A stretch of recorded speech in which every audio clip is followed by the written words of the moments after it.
Thanks, guys. Quick follow-up. We have interim head coach here, David Critchley. We'll go straight into questions. Tom Tierman, kick us off, please. Hey, Dave. Hi, Tom. I just talked to you on Friday after the game. A lot has changed since then, since when we spoke after the last season. What's the last week been like for you?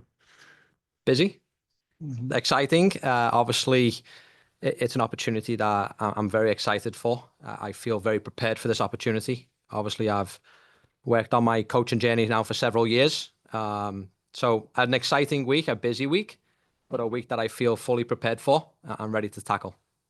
What's been your emphasis here in these 2 days you've now had? Had 2 days? 2 days? 2 days, yes. What has been your message? What have you tried to work on with the team? Yeah, try to bring back a game model and a style of play that will entertain the fans. Obviously, for us, it's about being aggressive without the ball. It's about getting the lines pushed up high. And then with the ball, we want the fans on the end of their seat. We want them to be entertained. So trying to obviously talk about the game model, talk about the philosophy of the club has been the first one on the field, and then off the field, trying to build relationships with the players. I like to build relationships with the players I work with. So that's been something for the last 48 hours I've spent a lot of time with as well. How have those couple days, how have they been receptive to the changes? I think so. I hope so. There's been a lot of smiles, a lot of positive energy. I think they've understood very clearly what we're looking for, even as early as Saturday. So the energy's been good. The energy's been excellent from the players, excellent from everybody around the club. I felt a tremendous amount of support right now from the club, and obviously a lot of people outside the club as well. So I feel supported, and I think we're all ready for it. We'll go to Matt Baker, then Brendan Weezy after. Coach, what can fans expect this coming week as far as what they're used to from City versus what you've coached at City 2? I think there's a lot of excitement in not just the formation that City 2 has been running, but that style of play. So if you're talking to a fan who's seen both teams, can we expect to see a more City 2 style thus far in 2025? Yeah, we want the support behind us. We want the fans behind us. I think the best way we can do that is entertain them. And entertain them with the ball for me means a lot of control of the game, but also a balance of very, very quick attacks. Without the ball, I think we've all seen good success at this club when we press the opponent, when we're very aggressive against the ball. So we might play out of a different shape. The concept might be different, but the philosophy and the style of play remains the same. We're going to be aggressive without the ball. We're going into this game on Saturday to try and win the game and get 3 points. And then how does your evaluation of players work coming in with so little run time? Olaf had found a consistency in the players that he has been playing. So what's your approach? Do you stick more with who's been seeing time and then you work them into your model, or is it a start from the ground up? It's given every player a chance, given every player an opportunity to feel like they can earn a starting spot on the weekend.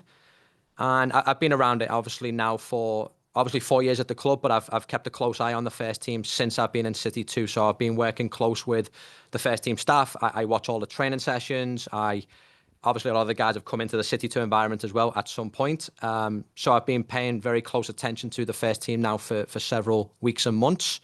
So I think I'm very prepared, obviously, to look at the players objectively and choose a lineup that will go and get 3 points on Saturday. Brendan? Hi, Coach. Diego mentioned a little while ago that success for you isn't necessarily going to be measured as to whether or not in a few months you're named the full-time head coach. But I'm curious for you, is that something you let yourself think about, that this is an opportunity that could propel you to that spot where you're the full-time coach? Right now, my main focus has been honestly on Saturday. What can I do in 72 hours to go and win this game for the team? As much as I'm excited for my journey as a coach, it is about the players. For me, with every team I've worked with in my journey, it's always about the players. So all of my attention, all of my time, effort, focus is how do I support these players to go and win on Saturday? With that, yes, it's a great opportunity for me as a coach. I would look forward to that. I would be very excited to that. I've felt very prepared for this opportunity for a long time. But I can honestly say all my focus right now is on the players and 3 points on Saturday. We'll go to Raul, then Tom Schwartz after. Coach, you just mentioned that you've been working closely with the first team since you were a City 2 coach. what's something that you would like to change, in your opinion, that the team was doing with all of physically, mentally, or tactically that you would like to change now that you're the one who's leading the team? I think with when we talk about the attacking side, we want to control games, especially at home. We have the quality in the players right now to go and control games, and we control games with the ball. So for us, we want to have good control, and then we talk about where on the field that control should happen. It should happen in the opponent's half of the field, so we should get there very quickly with control and then try to dictate the game from there. Obviously, then for us, we've talked a lot without the ball about counter-pressing and being very aggressive without the ball. So for us, the details of how we attack is how we defend, and how we defend is how we attack. So we're going to attack with numbers around the ball. We're going to be very good off the counter press. These are some of the details that we've spent some time on this week in training. You've been watching City first team. What's your analysis? Why can't they score? Have they forgotten how to score? I mean, does that happen in the game? I don't think so. I think a lot of the players, they know how to score. Obviously, for us, it's where we win the ball would create better chances for us. We're going to win the ball this weekend a lot higher up the field, a lot more in the final third, so that we're closer to the opponent's goal, and then we have players in the final third a lot. So just, again, how we defend is how we attack. Being more aggressive without the ball to get guys higher up the field, then inevitably that will allow us to attack a lot more frequent with a lot more quality. What's your hometown? Liverpool. Red or blue? Red. We'll go to Jen, then to Jacob, then Kevin right after. Hey, Critch, Hi, I'm Jen. thinking about preparation. You talked about preparation, and I'm thinking of a team who's preparing right now is San Jose. And we were talking a little bit before practice, some of us in the media, about how this could potentially be the third time that City has changed its trajectory on San Jose. So if I'm San Jose, I'm thinking really hard how not to let that happen. How do you got to prepare for every opponent? Is this a little bit more special given that kind of relationship with City turning its trajectory with San Jose? Yes, it is. Obviously, it's a unique situation, especially for San Jose. But again, it's the most important game for us right now. I'm not looking any further than past Saturday. It's unique that it is against San Jose with the way the club's gone. But obviously, all of my attention, again, has just gone on the opponents and how we can make these guys successful this weekend. Jonathan? Coach, you've been really clear about playing style, but when it comes to shape and tactic on Saturday, how much of that will be dictated by the playing style you want, and how much will that be dictated on who's fit and what those players can do? It's a good question. I think we want to have a very clear playing philosophy. I think for us, if we keep readjusting our shape to every opponent, we're reactive and not proactive. And I think at this club, we need to get back to being more proactive. We need to play out of a shape that is very familiar. And then for me, as the coach, it's training the players in those positions to be successful. So we would love to have good depth in every position, to where if a guy might be injured, the next guy that is called up would know exactly the roles and the responsibilities of his position. And again, we want to be proactive with the shape we play in, and we want to keep that shape the same. We'll go to Kevin, then Rocky, then Frank.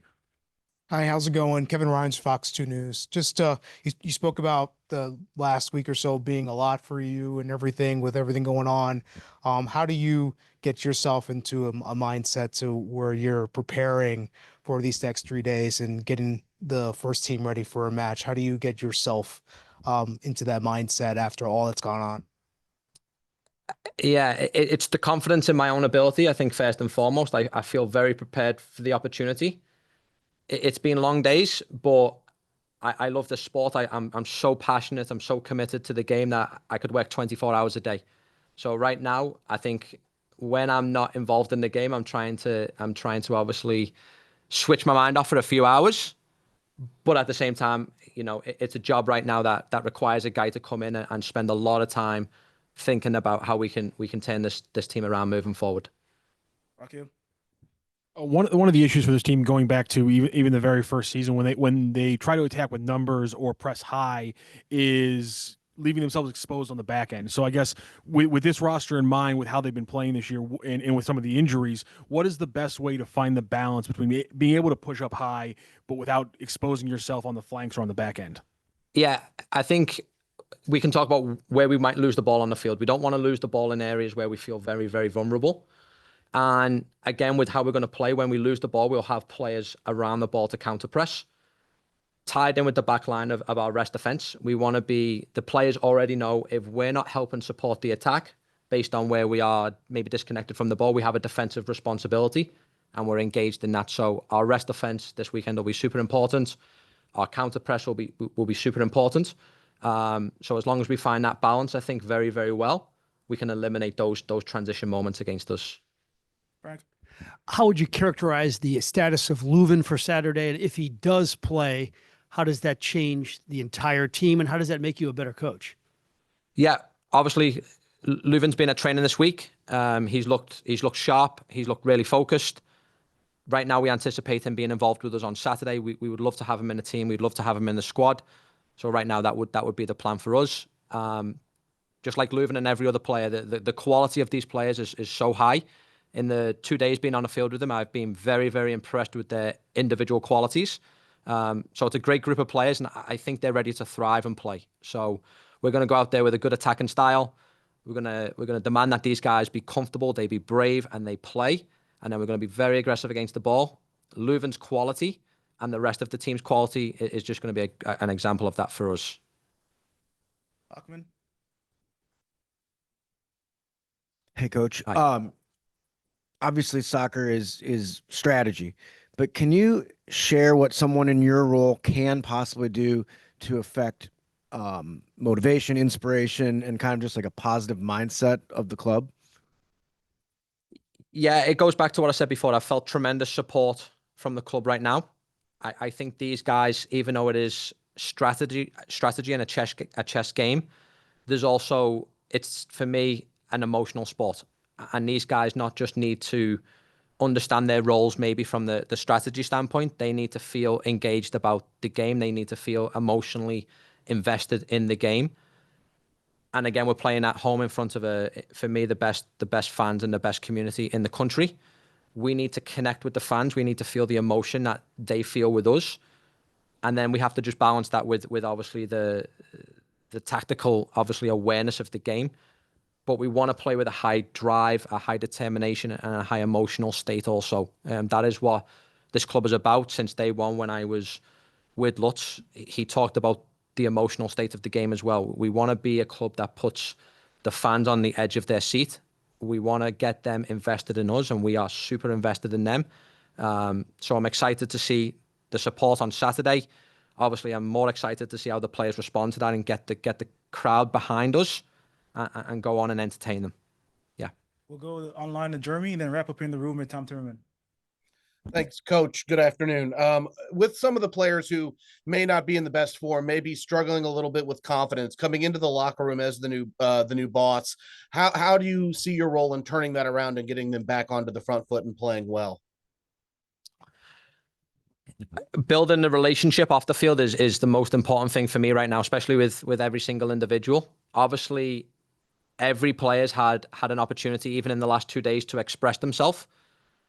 But they know also that it's a sport where we want to go out on the weekend and win.